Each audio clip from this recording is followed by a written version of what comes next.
Take a seat on the bench if you'd like. Okay. I sit down, I'm not going to be able to get up.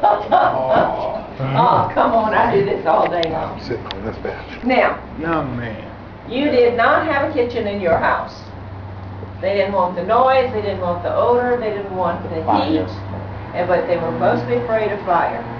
And that's a very real fear because we actually cook in here every Wednesday morning from October through April. And we wear the long skirts, just like the slave cooks would. And we are very aware of where those skirt tails are because that's one of the fastest ways to start a fire and plus get yourself burned. Because you're not just cooking over this fire back here with the pots hanging, but you take hot coals out from under that fire and you make neat little piles right out here on the hearth. Then you put a trivet over it, you put a pot on top of that trivet, and you're cooking out here as well. This is your stove top. Wow. And that's where you have to be careful about the fire. Because as you're bending over taking care of this pot or stooping down, you want to make sure your skirt tail's not in the coals over here. Now, if you're going to make cornbread or biscuits or pie or cake, you make sure that you have a pot that has a top that has a rim on it like this.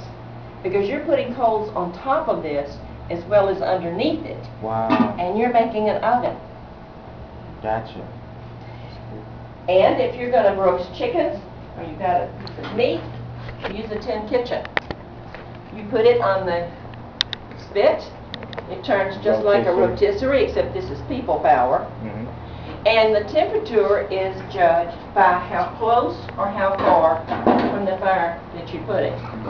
So you'll start it up very close to the fire, and as it begins to brown and get done, you move it back. Now, this has a neat little door that you can open up the top And check it. and you can see if you need to turn it, baste it, move it closer to the fire, or move it back. So you're cooking a whole meal right here. We'll start out, like I say, with a soup maybe, a stew or vegetables hanging over the fire. We'll cook some more vegetables over on the trivets over the coals out here. We'll make cornbread. We'll make a dessert. And you have a whole meal. We'll have a meat cooking in here. No. Do you call those monkeys? No. Because when I was in Barbados, they call those pots just like that. They call them water monkeys. Really? Yes, that's what they call them because probably they put water and things like that, and they call them water monkeys. Generally, in these, you would have had vinegars or oils. Okay. Okay. Yeah. Now, they made a lot in the early days. They made a lot of their vinegars themselves. Right. But the oils you would get sent up the river on the boats, and they would come in great big containers, and they would break them down and put them in the smaller. They had top caps on them, or corks in them, or what? Yeah. They would have had corks in them. Yeah. Or a big stick or something that would. I used to collect those. You did? Yeah, they weren't probably that old, but they're valuable. Oh yeah, they are. They really are. Now, when this food was prepared, was it prepared for slaves to eat, or was it prepared to go to the house? This food in this kitchen would have been prepared for the house. Okay. Now, the house servants and the cooks would probably have eaten in here and eaten this food. For the slaves, from what I understand from most of them, they would fix their own breakfast where they lived. Lunch, they either had like a kitchen close to where they were working or they brought food out.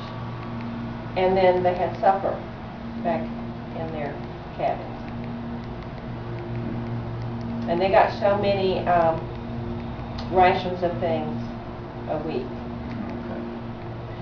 And on some plantations, I won't swear it happened here, knowing Mr. Henson from his journal, I think it probably did, they had their own kitchen gardens. Okay. They could raise maybe chickens and Yeah, I was going to ask you that. things like that. They had chickens and Hogs and okay. That was the primary meat. right. Little small Right. plots. Even some plantation owners allotted even small patches of land, and they could sell crops or share Right. and trade and things. I don't have any proof of that here, but I just wonder because a lot of his people did go to town to do some of their own business, and I just Mhm, kind of yeah. think maybe they had their own little gardens and chickens and things that they could sell. So, we keep researching, trying to find out more and more. Now, this here